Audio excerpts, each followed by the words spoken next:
I want to congratulate Shan Merchant for the publishing of her article in Authority magazine titled Five Keys to a Happy Loving Marriage. Shan is a highly experienced couples therapist and relationship coach, specializing in helping couples navigate challenges, rebuild trust, and foster lasting, healthy relationships. With over 14 years of experience, Shan has supported countless clients in overcoming relationship struggles, guiding them to deepen emotional connections and resolve conflicts constructively. Congratulations, Shan, and thank you for spending some time with me here this morning. Total pleasure. Really nice to be here and lovely to meet you, Nancy. Many therapists don't like working with couples. How did you become interested in couples therapy? I actually became interested in couples therapy because of my own relationship with my partner, Josephine. So we had been together for 5-ish years and had decided to have children. And then we moved countries, and then we actually hit a really tough spot in our own relationship. And so there was coldness and bickering and distance. And I remember then I was actually just working as an individual therapist, and I was like, I've got to find a way to fix this. And so we ended up going to Imago couples therapy ourselves and starting to do the work. And I just loved it so much. I loved the growth that you get out of couples therapy, couples work. And I also just really wanted to help other couples. So I got very inspired by my own work, actually, in our relationship. It's interesting. I'm also a couples coach and got started in it because of the work my husband and I had to do on our own marriage. I'm a big fan of Harville and Helen Hendricks, who write about the Imago therapy. Yeah. What makes it effective? What makes it effective? Well, the thing that I really love about it is I think there's such a clear path. Like it's a really structured approach that couples can learn, and then they can take it home. So they can either learn how to dialogue themselves and dialogue at home, or you can weave bits of what you learn in the dialogue and sort of drop it into your conversation at home if things start to get heated, that can de-escalate things. So I really like the fact that it's really it's a clear path, so couples can learn it, they can know it, they know what they're doing, and they take it home. And I just like it because it's so effective. Like that's what blew me away, is it made such a difference in our relationship. I was like, I've got to share this with others. We had learned some very effective skills from a great coach, and so we weren't fighting anymore.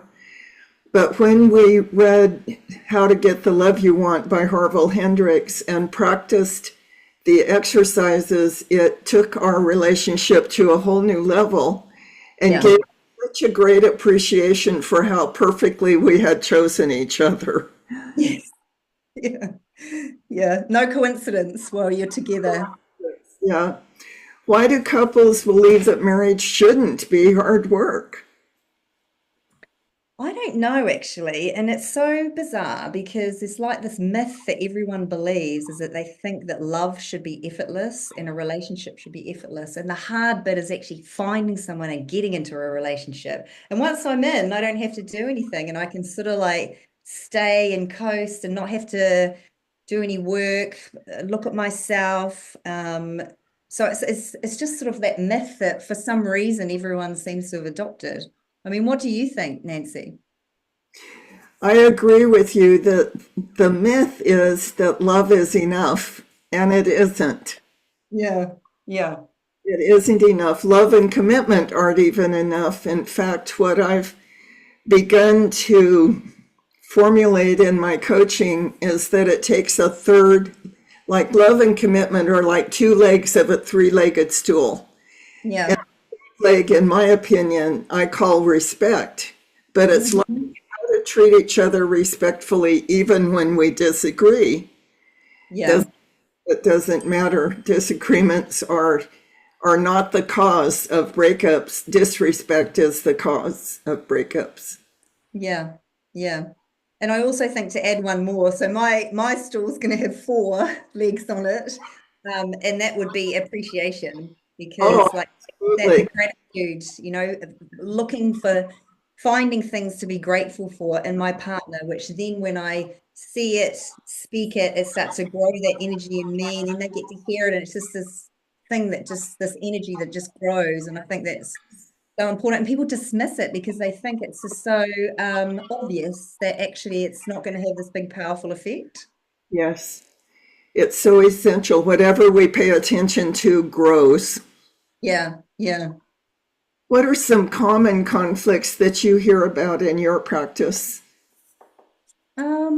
What's the common conflicts? I think distribution of labor actually is a really big one with so many women working these days, and so struggling with running the house, working, looking after children, and then it's the ownership of tasks. So a lot of partners who so that is a big cause of conflict actually, I think. And then I think the other thing is like the what is the word I'm looking for? The lack of presence, actually. So not being, if you think about our lives these days in the modern relationship, there's so much competition for our attention. And so our attention is, Esther Perel calls it the half there-ness of relationship. And so we're often half there, we're with our partner, but we're not really there because we're scrolling on our phones. And it's like that, the pain of that disconnection, because you're here, but you're not really here. And I think that for me, is underneath a lot of the conflict. And then also wanting to be loved, of course, that's the big one. Right. Wanting to feel loved, Yeah. The fact of love might be there, but if we don't feel it, we lose the sense of connection. Yes. Yeah. Yeah. I'm quoting you here. You say, rebuilding trust isn't about making promises, it's about proving reliability through action. Mm-hmm. True. How successfully can an individual rebuild trust that when he or she has broken trust in the relationship? Yep. Yep. Yep. Well, I mean, a lot of my clients that come to see me, I work a lot with affairs. So that's probably like, I don't know, 90% of my practice is people working through affairs. And that is always the question that people ask me, how can we rebuild the trust because the trust is completely gone? And it requires work, like all things, actually. It requires work, it requires small, consistent acts over time, behavior over time, showing your partner that you can trust them.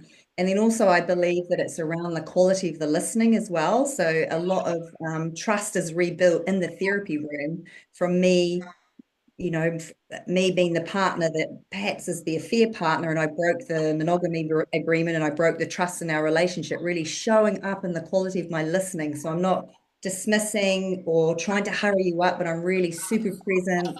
I'm listening, I'm taking you seriously, I'm validating you. And so that is also rebuilding the trust. So it's work, consistent work over time. I find that the person that has violated trust also has to be willing to listen to the depth of the pain from the Yes. partner Yeah. Yeah. Yeah. and and not dismiss it and just think that because he or she says I'm not going to do it anymore doesn't that statement doesn't rebuild trust. Yeah.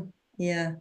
And that's where I think it's like, because a lot of people find it really difficult to be with their partner's pain, and they have to grow themselves to like grow the capacity to be able to sit with it and really be present with you. And so, both part the one heals, the other grows. But yeah, I completely agree with you, Nancy, there. I appreciated this quote as well. You said, I'm a great therapist, but I'm still a human partner. I mess up, I get triggered, defensive, and I have to apologize. The difference is that I have the tools and I use them. Yes. What role does having good tools play in your relationship? Mm-hmm. Well, having good tools means that I know how to repair. And also, I know how to keep myself accountable. So, in terms of like, because I say this to my couples all of the time. I say, I am doing the same work as you. So I am. So the things I'm teaching my couples, I'm doing all of the things at home, and I'm also screwing up at home. Sometimes I'm a reactive, sometimes I'm defensive, sometimes I don't listen when I know I should. And it's about me taking ownership, because these are the tools. I learn how to reflect on my behavior, take ownership, go back to my partner, do a repair. So it's around the being willing to reflect, own, and then knowing how to repair. So knowing the specific things to do. So for example, I had a couple in today and I was talking to them, and one of the couples was just saying, I just don't know what to do because we talk round and round in circles at home. You'll know this, Nancy, because I'm sure you've heard this many times. But we don't get anywhere. So then I just say, look, we just need to just move on. But then the repair hasn't been done. So that person's trying, but they don't have the tools to understand how to repair and resolve so that we can then move on. Yes. When you're just starting with a couple, how hard is it for them to learn and use effective relationship tools when there hasn't been perhaps anyone in their life up until then that has mentored good relationship skills to them? Yeah, I mean, to be honest, I think it's really hard. I think it's really, really hard. I think what I ask my couples to do is really hard. In fact, I know it's hard because I'm trying to do it myself at home. And so that's why I really believe that you need a coach. You need someone to hold the space for you, to model how to, because sometimes I might say to one of the partners, let's just resend that. Let's re-say that. Let me help you make that safer for her or for him. And so we're learning in the therapy room how to be safe for each other. And it's hard at first. They need lots of support. But then also, my desire is that they practice at home. And this is what I always say. I say, okay, so in here is where we learn. And then outside is where all of the work goes, where all of your work is, because you get to practice outside in the wild. That's what I say. You're out in the wild, and then come back in and tell me how it went, and we'll unpack it all. So, it's like you do need a lot of support because it's hard. It's hard to change because they're practical skills that we're trying to learn. It's not with the mind. Do you know what I mean? Like, you do know what I mean. I'm sure you know, Nancy.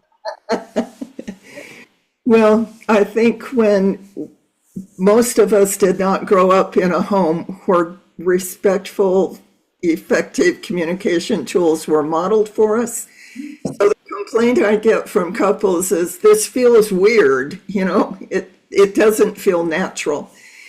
Well, the only reason it doesn't feel natural is because it's a new skill, but it can become natural if you will use it. Yeah. Yeah, I like that. Yeah, yeah. I think it's not, I think that's a good thing to remind couples actually, is that it's a new skill. You're quite right. Yeah. I want to thank you for joining me here this morning. How can viewers reach you? How can they reach me? So the best place to reach me is actually on my website. So that's shanmerchant.com. And I'm also on Facebook and LinkedIn, but mainly my website. People can comment on my blog. I've started writing more blogs there. But yeah, social media and my website. And what was the title again of your website? It was shanmerchant.com. Shanmerchant.com. Yeah. Simply enough, S-H-A. Yeah, I can send it to you. I can send it to you, Nancy. Yeah, yeah. Well, thank you. I have it. I just want people listening to be able to understand how to find you. Oh, So thank thank you. you so very much. It's been a pleasure meeting you, and I wish you the very best in your work. Thank There's you. not enough of us couples coaches out there that are effective and know how to work with couples. So I appreciate what you're doing. Oh, thank you. Well, it's lovely to meet you too. Really, really nice to meet.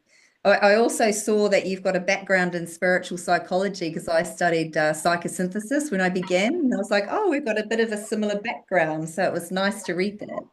Yes, that added a great deal to my life personally as well as to my work. Yeah, great. Let's see here.